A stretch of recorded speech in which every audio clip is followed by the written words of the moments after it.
So these books are suitable to learn English in a fun way for young children, I think approximately aged between 3 to 6 or even 7 or 8. So let's take a look at what these are. So most of the children who are not having English as their first language, they probably have to start with learning ABC. Instead of learning ABC from just a song, I would recommend this book with the Montessori teaching pedagogy, and it integrates the pedagogy and it appeals to the children's sense of touch. So it touches and feels different. It kind of feels like a little bit rough, a bit sandy, and they tell you how to trace and draw the strokes. You could trace these shapes with your fingers. So teaching them a language is actually teaching them not just A, B, C, the song, but instead you should teach them phonics first, so that they'll be able to read with their sounds, and they will be able to read the books by themselves, because A, B, C, the letter names itself cannot really help them to know how the word sounds like. So let me give you a very simple example. On this page, this is the, and then you trace the letter, and then you see an object as in the, as bus. So this pedagogy, it's pretty useful, and it has different sequence. But they don't start with ABC. So there is some theories behind, which I'm not going to go in depth, but this is a very helpful, practical book that I would say if you want to teach phonics and teach the children to learn their ABCs at a very young age. So to learn English in a fun way, you can use these seek and find books. So you can have a theme based, like My Days Out, and like this, they have an object, and what the real object in the picture looks slightly different, and then they have the word telling the kid what to find, what to look out for. So using these books to teach them vocabulary, in my opinion, is more helpful than just a flashcard, because they'll be able to see a context. You can make small stories, really short stories, tiny ones for them, so they'll be able to remember these stuff. So when they learn about some words, so you could choose whatever cartoon character you like. So I used to like Minion, that's why I had this for them. They could again do this seek and find. So when they're younger, you will be telling them what to look out for, what to find, and as they grow older, more capable of learning and reading words by themselves, they'll be able to tell numbers, the words, and then they could be looking out and remembering, being observant. So these kind of books is very fun to use to learn English in a fun way. So that's why I would also recommend these seek and find books. And up next, there are a couple picture books. I would recommend them for you. So to start with, this one is the Foot book. It teaches children about opposites. So they learn opposite words in a picture with the different concepts. And Guess How Much I Love You is a very, very sweet book about the parent and the child. They try to express how much they love one another, and they also have some different vocabulary with opposite meaning there, so you will be able to tell, and the illustrations are really nice. And another book that I think is really good to recommend, and it boosts creativity, is this book about Not a Box. And you could get the children to talk and think what are the other possibilities of a box, so what it could become. So these are also to learn English in a fun way, to put some concepts like opposites, antonyms in a story, and they could learn those words in a fun way with the storyline, and they could remember it better. So since I've started talking about different picture books, let me show you 3 more that I think are really good. So this one is The Very Hungry Caterpillar. It wouldn't be a new book to most of the parents. So this book covers a lot of different concepts. It's nicely drawn. It talks about fruits, food, days of the week, and the concept of turning from a caterpillar to a butterfly, and with the illustration, so the kids loved it. I used to have a big version, like as big as this book, I mean in terms of the scale, you could see, but that one, because it got wet, so it's like torn. It's pretty sad. But this one with this size of a hand, so the kids actually could bring them out. And these two are the nighttime bedtime series, and this one, Goodnight Gorilla, is a funny book. The boys love it because it's humorous in a way. It talks about a zookeeper trying to lock animals up, but this naughty funny gorilla tries to steal the keys and unlock the doors of all the other animals and making them come out, and you would want to know where they want to go. And it's also this book that I came to learn about, armadillo. I'd never had a clue what armadillo is, and they're from these children books. You get to learn new words for your kids and for yourselves. And another book, because Big Brother sort of loves construction sites and excavators and all that, and now so does Little Brother Socks. So this book about Goodnight construction site is pretty technical, but what I want to illustrate is not about these construction vehicles. It's about using your children's interest to pick books that are appealing for them and that interests them and motivates them to read by themselves. So they like this kind of stuff. They would take the book, they would want to read and want to see and repeat and repeat. So you don't actually need to buy it. Of course, if they could own it, they could flip more. But if you could actually just borrow and find out, spend time, really advise you to spend time for getting to know what your kids like, what's their interests, what's the favorite themes, and what kind of characters they love. So pick books of those kind of interests for your kids. That will truly amaze you how much more they could love reading.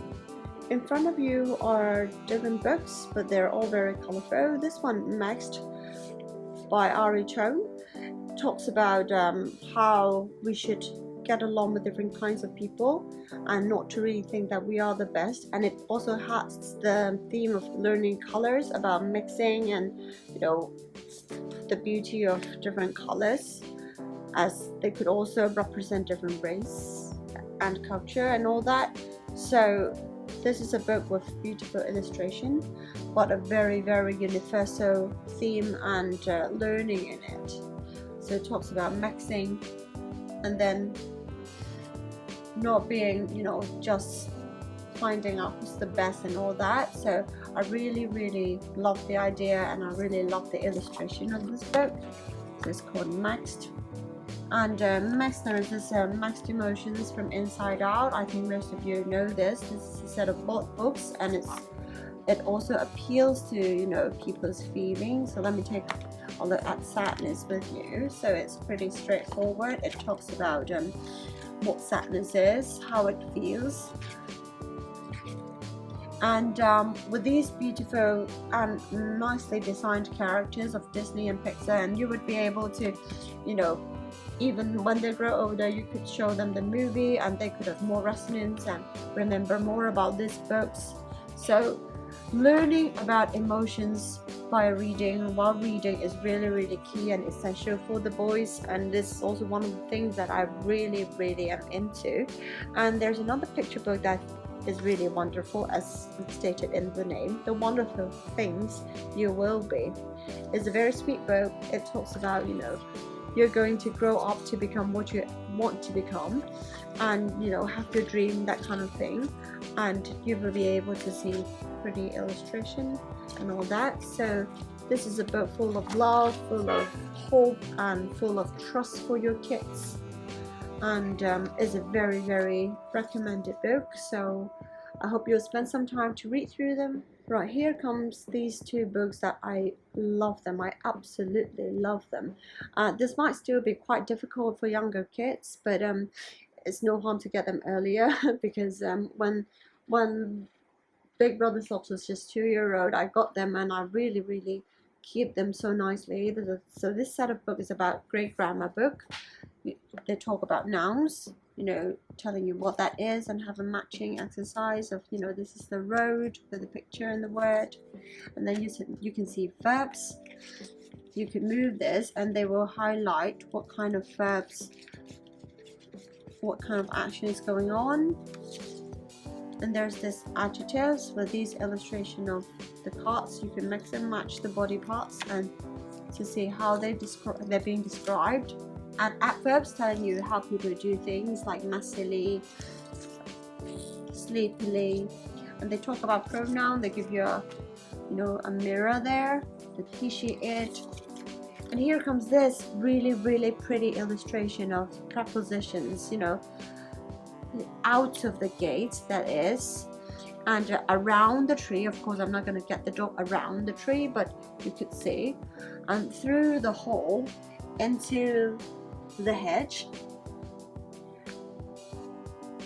under the bridge, in the pond. It makes the learning of prepositions very visualized, and if the kids could remember this pop-up, they could remember those words and how to use them. Conjunctions and plurals, you know, 1 turtle, 2 turtles, 3 turtles, and some of them are the special ones, and the belongings, of course, beginning with that, and the punctuation.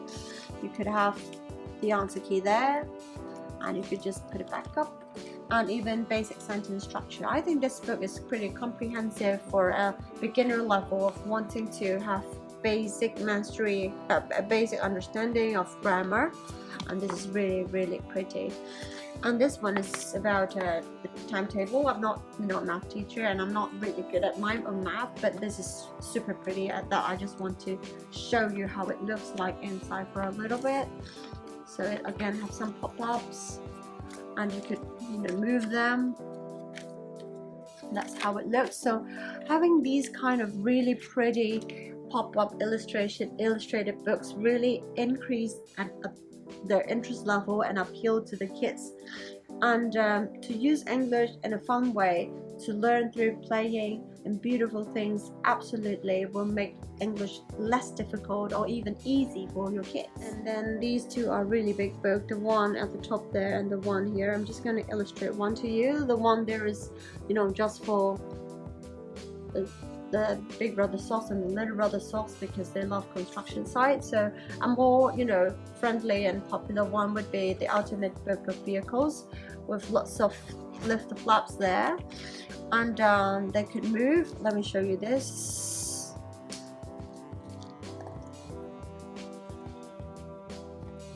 And you could move and change the bucket, the hand of the excavator, and you can move the stuff up and down in construction, in city maintenance, in agriculture, rails, and commercial transportation, rescue, and all that. So you could see how the children could learn very technical words in just one book, and it applies the same for the construction side. I'm not going to go into detail, but I will just quickly show you, you know, the size of it. So it's more than 60 flaps inside, so pop-up and pull tabs and more. So these kind of books gets you to bring the very technical terms to your child, most of which I've never had a clue, and never really used it ever in my life, but they could actually have a lot of vocabulary learned with these